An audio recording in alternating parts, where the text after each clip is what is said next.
Hello chess fans, this is Rick from Chess to Impress, reporting on the Grand Chess Tour 2018. It has moved to St. Louis, where two events will take place. It all started in June in Leuven in Belgium with Rapid and Blitz, the same in Paris a few days later, and now also Rapid and Blitz in St. Louis, followed by the Sinkfield Cup. Magnus Carlsen is not playing in the Grand Chess Tour this year, but as a wildcard he will play the Sinkfield Cup. That is a classical time control event. The top four will play in the Grand Chess Tour finals in London in December. These are the Grand Chess Tour standings before the St. Louis Rapid and Blitz event. Wesley So leads the way, followed by Nakamura and Karyakin. This is the field that played in the St. Louis Rapid and Blitz event. This video is about the Blitz event. I made a video on the Rapid event as well, and at the end of this video I will link that video. You see the official Rapid and Blitz ratings of the 10 participants and also their universal rating at the end, which is a combination of Rapid, Blitz and classical rating. The Rapid event was played with 25 minutes and a 10-second delay, and the Blitz event with 5 minutes per player plus a 3-second delay, 1 point for a win, half a point for a draw. As you can see, the Rapid games counted double, 2 points for a win and 1 for a draw. The standings after the Rapid: Hikaru Nakamura won the Rapid together with Mamedyarov. Caruana was in third, and you can see the rest of the field there. So 9 rounds of Rapid were followed by 18 rounds of Blitz, a double round robin. And I've picked a game for you from the 10th round, the first round of the Blitz, with Wesley So behind the white pieces and Fabiano Caruana, who played with the black pieces. Let's get into it. Played on the 14th of August 2018, knight f3 from So and d5 from Caruana, and So likes to play b3, knight f6, bishop fianchettoed, bishop g4. So kick the bishop, back to h5 and back to g6, d3, knight bd7, the other bishop also gets fianchettoed, e6, knight h4, bishop d6, develop the knight, c6, e3, and a5. a3 from So, and here comes e5 from Caruana. As we have learned from our trainers, if white starts activities on the flank, in this case the expansion on the king side, you have to counter in the center, and that's what Caruana does. So gets his king safe, so does Caruana, and f4. Those pawns were swapped, and h6. Queen f3. White puts all his material on the king side. Also, this bishop is looking at the king side, of course. Queen c7. Rook in the center.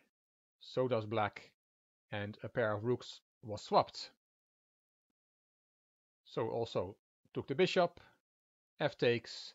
White has put his money on the king side, but has not played it very well.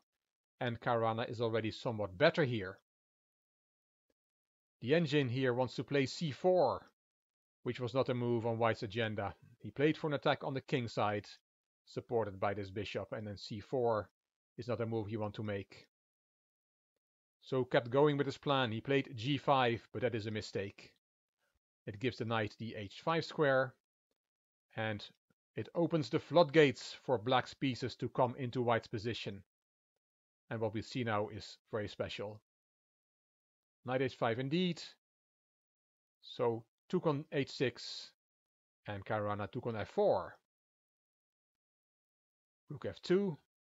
That knight was attacked. It was not really hanging, because if black would have taken it, there would have been queen f7 check, winning the rook on e8. But So played rook f2 anyway, and now there is an unwanted visitor. Rook e1 check. Bishop interposes, and the rook back to e3, now hitting the queen. Queen has to go back to d1, and the rook makes another move. Check. King in the corner, and bishop e3. Grandmaster Ashley in the broadcast said black is parked in White's living room. And it is indeed startling to see how quickly things went wrong for White here. The rook is attacked. Can you play the rook to e2? No, you can't, because there is checkmate on the spot. You can't play the rook the other way either, because there is rook takes h3 check and checkmate on the next move. And so saw that, and he saw nothing better than queen e1. Caruana took the exchange, queen takes back, and retreated with his rook to g5. Knight f3, hitting the rook. Queen f4, pinning the knight. The knight cannot take on g5 because then the queen is unprotected. Bishop g2 and knight e5. Black is now attacking with all his pieces. All 4 of his pieces are going after the white king. Queen d4 is the best thing that Wesley So could come up with here. The queen is leaving her husband by himself and is leaving the sinking ship, maybe with some vague hopes of a cheapo in the future on g7. Bishop takes e5 would have been better, taking one of the attackers off, but white is still in desperate trouble after rook takes e5. After queen d4, things were finished very, very quickly. White was put out of his misery. Knight g3 check, king h2, and knight takes f3 check. You have to take that knight, and the last move of the game. Very nice move. Look at this one. Knight f1 check. Double check, and So resigns. The king has to go to h1, and then it's checkmate on h2 or on f3. Crushing win from Caruana over his compatriot to start off the Blitz tournament with. And I have a few more positions for you. We are going to look at some blunders. We all like to see a good blunder. Also because it makes us feel a bit better. If we blunder the next time, we know that these super grandmasters also make mistakes when they have no time to think. This is from the 17th round. White is Hikaru Nakamura and black is Mamedyarov. Mamedyarov has an extra pawn and he has the better position here. Queen, rook and bishop on the board. Here you cannot take on e5 with check because queen takes e5, rook takes e5, and now king f6, and the rook can no longer keep the bishop protected. Black wins material. Let's try something else. Can we just take first? King takes and then take on e5. Queen takes, rook takes, but then there is rook takes c4, and this is a bad rook endgame for white. So Nakamura tried something different. After bishop g6, he played bishop f3.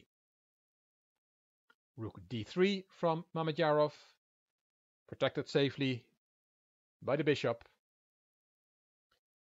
Attacking the queen, queen stepped back, and now e4. The rook is still protected, but not safely anymore, because Nakamura only needed half a second to find queen takes d3. Mamedyarov banged the table with his fist. He resigned here. After e takes d3, white wins the queen back and is a full rook up. A cold shower for Mamedyarov. And I want to show you this one from the 16th round. White Levon Aronian, black Hikaru Nakamura. Nakamura has a queen, but Aronian has a rook and 2 knights and an extra pawn, and this is an easily winning position for white. But both players were very low on time. This is move 65 already. Knight f5 was just played by Aronian. Nakamura played f6. Aronian took. G takes, and now what you have to play here, for example, there's many ways, but the strongest move here is rook h6 check, king f7, and then you take on f6 with the rook with check, king e8, e6, and this is an easy win for white. But under time pressure, Aronian did not play rook h6 check, he took the pawn, and that gave Nakamura a great chance to get out of this game with a draw. He could have taken that knight that's now not protected well enough on f5 with check, king e3, queen back to a5, and this should be a draw. Black should be able to hold this position. He wins a full knight there. But Nakamura did not see it. when you're defending for your life, it's not easy to see that you suddenly just can pick up a piece. He played queen c7 check, knight fd6. Now everything is okay for white again. Queen back to a5, rook g1 check, king h6, and the last move of the game, knight f7 check, and Nakamura resigned. Aronian won this game. If the king goes to h7, then rook g7 is checkmate, and a very nice checkmate is after king h5, then rook h1 check, king g6, and the only checkmate in one move is with knight h8 checkmate. Now, is that a beautiful checkmate? Yes, it is. Knight in the corner of the board, giving checkmate.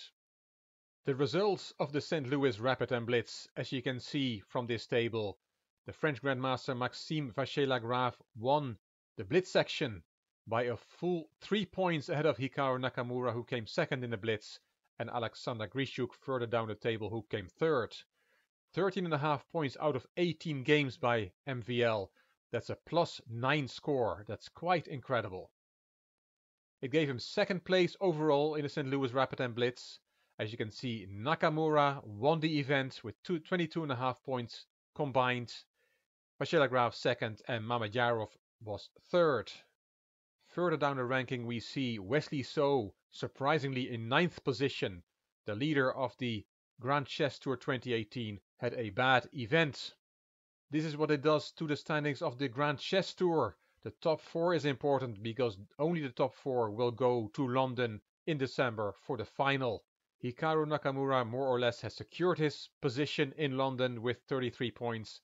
Vacher-Lagrave made a jump up the ranking. He is in second place now.